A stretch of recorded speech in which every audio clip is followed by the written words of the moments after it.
Satunya Roy Suryo terkait kasus pencemaran nama baik terkait ijazah palsu Presiden ke-7 Joko Widodo.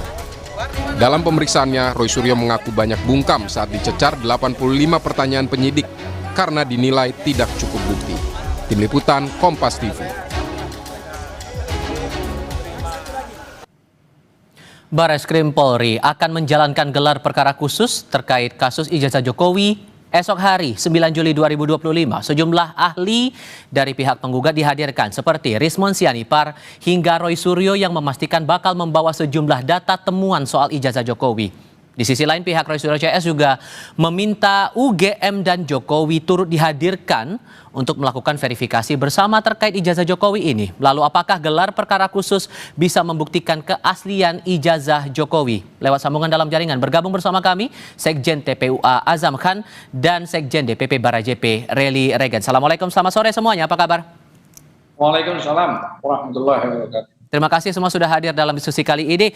Bung Azam, gini, ada niatan untuk atau meminta agar DPR, Komnas HAM juga ikut hadir dalam gelar perkara khusus. Tapi juga yang menarik adalah sosok Bang Rismon dan juga Mas Roy akan hadir sebagai ahli independen. Sementara dari pihak Pak Jokowi, penasihat hukum Pak Jokowi, keberatan dengan kehadiran dua orang ini mengingat mereka juga terlapor atas aduan Pak Jokowi di Polda Metro Jaya. Gimana ngerespon itu? Ya, sederhana sih sebenarnya. Ini kan butuh keterbukaan ya. Karena ini sudah menyangkut publik secara luas ya. Kita menghormati apa yang dilakukan oleh Bareskrim Mabes Polri. Nah, cuman masalahnya kalau misalnya sekarang penyelidikan yang belum apa-apa itu dihentikan, katanya tidak ada peristiwa pidana. Nah, persoalannya apakah sekarang penyelidikan itu bisa dihentikan? Kalau mengacu pada KUHP, nah kita kan mengacunya kepada undang-undang dong yang paling tinggi 109. Di KUHP itu jelas disampaikan yang bisa dihentikan saat menjadi penyidikan. Penyidikan itu baru kalau sudah tidak ada peristiwa pidana, tidak mencukupi 2 alat bukti sesuai KUHP 184, maka secara otomatis di SP3. Namun SP3 itu tidak serta-merta juga selesai. Kalau ada pembuktian baru semacam novum, itu boleh dibuka kembali kasus tersebut. Nah, jadi poinnya saya katakan besok insya Allah jam 10 pagi atau lebih ke Mabes Polri dalam rangka memang gelar perkara. Kan gelar perkara itu ada 2. Gelar perkara biasa sudah dilewati, sekarang gelar perkara khusus. Maknanya kenapa? Karena ini sudah menjadi viral kemana-mana, apalagi tadi UGM sudah jelas menjerit-jerit di situ. Maka secara otomatis gelar khusus harus dibuka gitu loh ya. Bakal ada bukti apa lagi nih untuk bisa dibawa ke gelar perkara khusus ini dari pihak TPUA? Ya kan banyak dong. Pertama, kalau dihentikan sepihak itu atas dasar apa dong dihentikannya? Atas laporan Bang Egy tanggal 9 Desember 2024 yang sampai sekarang itu masih dumas. Sedang Pak Jokowi melaporkan tanggal 29 apa 30 bulan 4 langsung jos pemanggilannya semua. Nah, ini yang dimaksud equality before the law. Jadi ada kepinjangan secara hukum. Kenapa harus dibedakan? Kenapa harus exception? Nah, itulah yang akan dibahas di situ. Makanya ada Kompolnas, ada Roy Suryo, ada Rismon Sianipar, beberapa rekan-rekan advokat yang hadir, termasuk insya Allah sakit-sakit. Ini juga insya Allah akan hadir. Hal apa yang menjadi, hal apa yang menjadi pembeda antara bukti yang dibawa ke gelar perkara khusus dengan gelar perkara sebelumnya?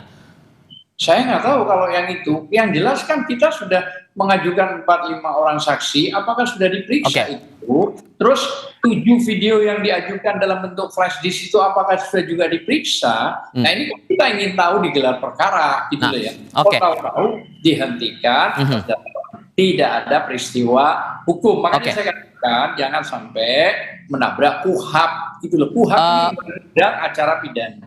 Bang Regan, Oke, Bang Regan begini, ada permintaan juga dari Bang Rismon setelah diperiksa di Mapolda Metro Jaya meminta agar pihak UGM dan Pak Jokowi juga ikut turut serta dalam proses gelar perkara khusus ini. Menurut Anda relevan nggak, Bang Regan?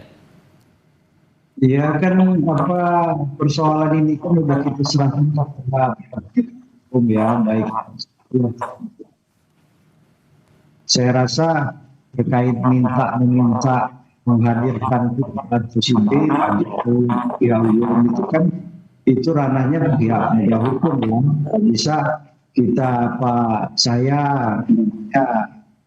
minta supaya juga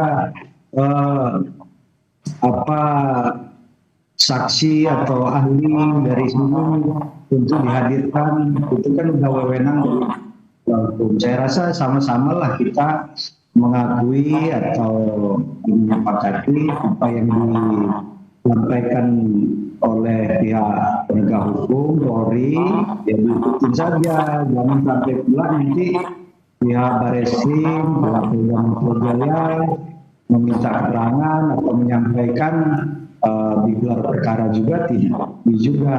Ya saya rasa itu ya kita sama-sama penegakan hukum yang sudah.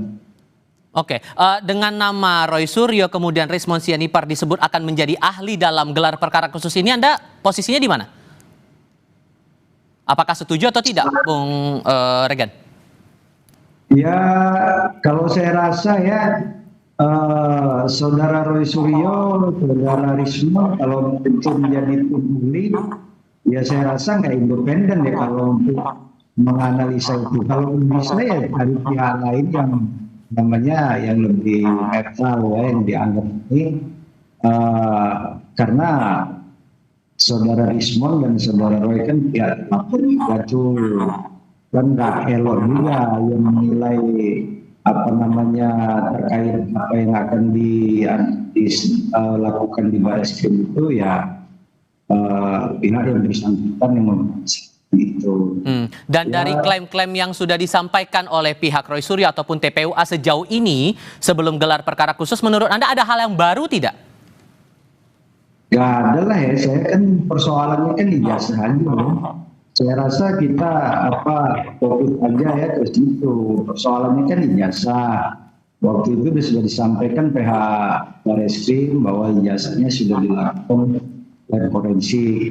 Nah kalau sekarang kan ya supaya Saudara Rismon, Roy dan kawan lebih jelas mungkin supaya sama-sama. Jadi apa yang dilakukan oleh penegak hukum ya diikutin aja. Tapi jangan sampai kita juga tidak mengakui penegak hukum kita hari ini yang ada di Indonesia. Oke, Bung Azam, diragukan independensi dari Mas Roy dan Bung Rismon kalau jadi ahli saat gelar perkara khusus besok, gimana tuh? Ya, kan itu jelas, dia kan ilmiah yang dia dapat keilmuannya, apalagi dia ada kaitan dengan Universitas Gadjah Mada, maka wajar selama ini dia mempelajari secara ilmiah bahwa memang diragukan ijazah tersebut, apalagi foto dan segala macam, baik itu dalam bentuk tinta, kertas gitu loh ya, form dan segalanya itu, sampai bentuk KKN, sampai bentuk dosen pembina Kasmujo yang sudah dibata gitu loh ya. Artinya dalam hal tersebut itu kan butuh secara keterbukaan. Undang-undang juga pelindungan saksi dan keterbukaan publik itu juga perlu gitu loh ya. Makanya untuk menghindari sakwa sangka yang tidak baik, biarlah berkembang. Kalau memang penting kan harus Kompolnas datang, Komnas HAM datang, Komisi 3 juga datang, supaya gelar perkara ini terbuka seterbuka-terbukanya. Saya kira itu nggak ada masalah, sederhana kok. Artinya dari Bang Roy Suryo, Bang Rismon, Tifa ya, Mbak Tifa, dan semuanya ya, Bang Rizal ya, Rustam maupun Mbak Kurnia, termasuk Prof. Egi, kan sudah mereka artinya menerima hal itu semua. Nah, cuman kan yang menjadi masalah sekarang ini, orang yang melaporkan di 5 Polres atau 4 Polres itu yang ditarik ke Polda, itu kan tidak memenuhi syarat legal standing. Ini kan soal delik aduan absolut. Orang yang jadi korban langsung sehingga apa yang diharapkan dari teman-teman TPUA atas gelar perkara khusus ini, output apa yang diinginkan? Yang diinginkan terbuka, jangan ada yang Artinya terbuka aja, jangan ada yang ditutup-tutupi, gitu loh ya. Oke. Dan tidak ada sifat yang bersifat menangnya sendiri, karena ini mohon maaf tanda petik tekanan, Baik. pesanan. Jangan, artinya terbuka saja, biarkan saja mengalir. Bung Regan. Kalau dibilang tidak ada peristiwa pidana, Baik. ini saya kasih tahu, tidak ada peristiwa pidana. Bagaimana wong belum diuji di pengadilan biasa, belum Oke. ingkrah, belum diputuskan, terus sekarang Pak Jokowi juga melaporkan, makanya Oke. bentuknya masih penyelidikan. Tidak Oke, bisa sudah kami tangkap poinnya di situ. Oke, Bung Regan, Anda yakin akan ada yang berbeda nanti di gelar perkara khusus ini? Singkat saja. Nggak akan ada yang berbeda, apalagi kita melihat berbeda ya. Udah jelas ijazah Pak Jokowi itu asli. Nanti mau dicek tinta lah, kertas lah, itu tergantung dari nanti bagaimana kawan-kawan itu. Pasti saya yakin kawan-kawan juga nggak akan puas.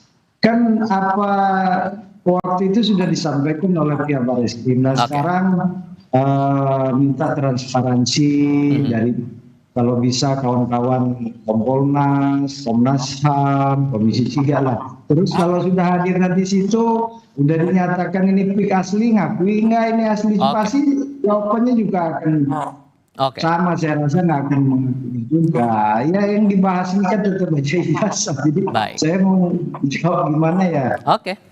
Baik, Bung Regan, Bung Azam, terima kasih banyak sudah berdiskusi bersama kami. Sehat selalu semuanya. Assalamualaikum, selamat sore. Waalaikumsalam. Sesaat lagi di Kompas Petang, Menko Hukum, HAM, Imigrasi dan Pemasyarakatan Yusril Iza Mahendra